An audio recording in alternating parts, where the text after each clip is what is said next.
Welcome back to Question Period. A finance minister reeling under attacks over his tax proposals. Now they got this new story about ownership of a villa in France under some numbered corporation. Controversy swirling over the speed at which the government wants to legalize pot, cancel pipelines, a Netflix deal. This is not exactly how the Trudeau government wanted to celebrate its second anniversary in office, which they will do on October 19th.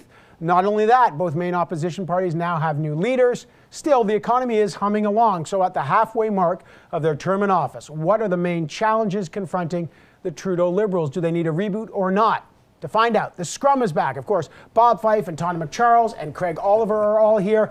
Two special guests have joined. Jenni Byrne, Stephen Harper's former campaign director, is here in Toronto, and Rob Silver, a Liberal strategist whose wife is, of course, Justin Trudeau's chief of staff. Good to have both of you here. Jenni Byrne, let me just start with you.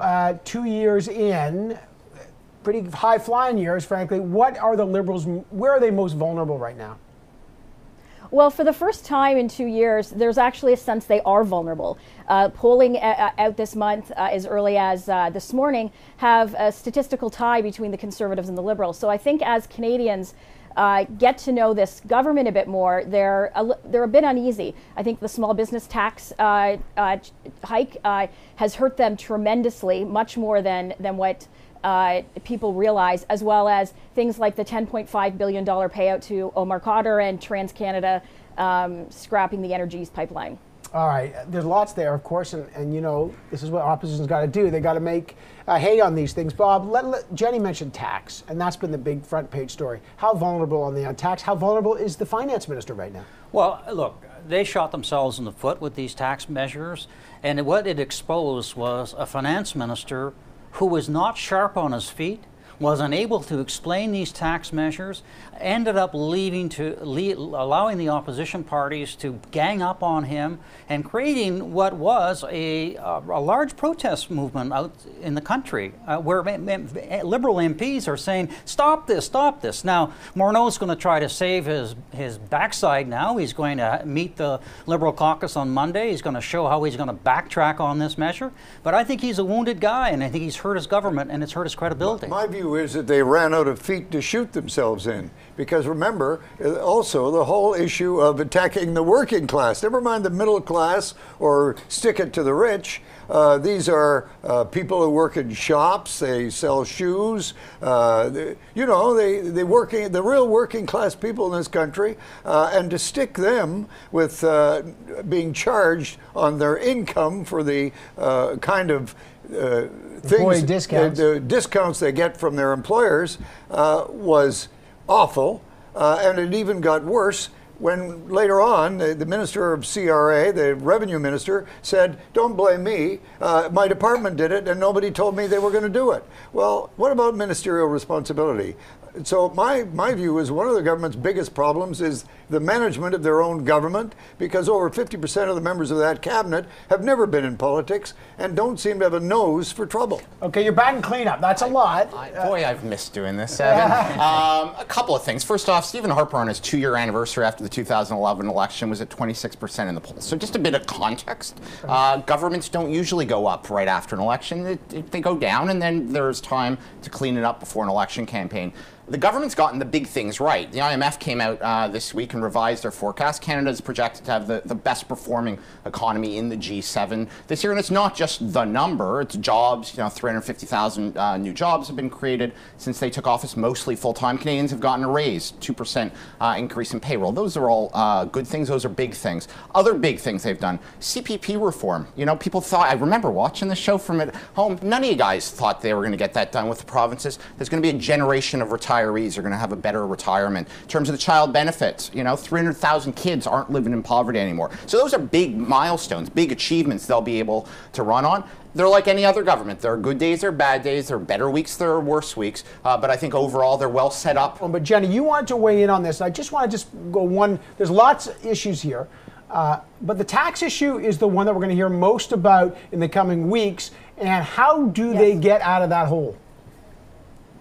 Well, I think they're going to try to have to come out with a way where small businesses and farmers aren't actually affected by this. I think they misread probably the policy. As people stated, the finance minister is not very nimble on his feet. So my guess is going in on 8 a.m., Bill Morneau is going to be doing a backpedal with his caucus, so there's not more caucus members like the MP from St. John who break ranks on this. What are the optics of all this stuff where you got angry farmers and all that? Very, very rich finance minister with 2 family trusts. He's married into the billionaire McCain family, and he's standing up on his hind legs going after small business people, and the optics are terrible. And when the opposition parties get up in the House of Commons and say, well, what about Morneau Chappelle, your old company? Aren't they getting taxed? What about your private corporations where you have all your millions of dollars stashed? Well, no, that's not being taxed.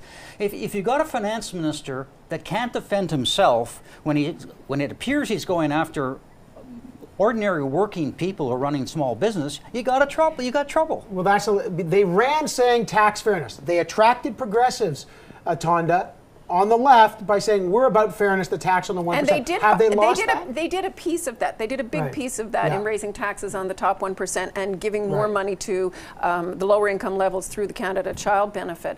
But the problem is, and again, that speaks to competence. What they took on was a smaller reform under the umbrella of a big reform, tax fairness. But what didn't get done is tax fairness across the board. Only small private personal corporations, not big companies like Morneau Chappelle, not all kinds of tax fairness reform. That's a giant project. Resource development is also a very big issue they'll be judging on, and if they can't move an ounce of oil to Tidewater, as they always accuse the Conservatives of doing, they're going to look bad on that. Also, the whole business of climate change. We're nowhere near the degree to which we have to act in terms of really clearing up climate change. And that's another big issue they're going to have to answer for. And Rob Silver, one of the things about Justin Trudeau were the expectations were so high, and he keeps raising them on a very difficult issue, which is the Aboriginal file and First Nations. High expectations, on the word that the Liberals like to use, deliverology, low. Will he ever be able to meet those expectations by setting that up as his most important file?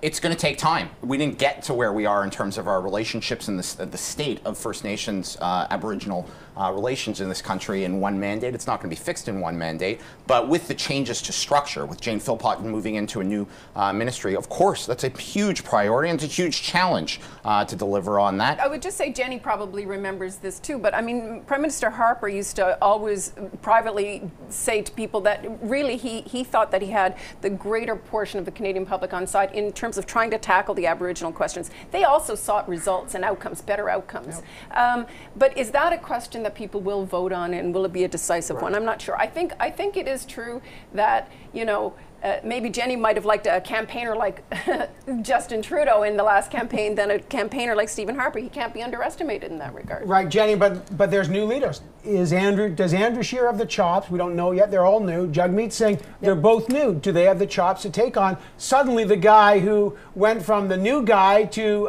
the 3 main parties, obviously outside of Elizabeth May? He's now the senior guy out there. Yeah, listen, I think Andrew's done a great job. I think it actually translates in the polls how well we've done, how well the Conservatives have been doing. He spent the summer crisscrossing the country.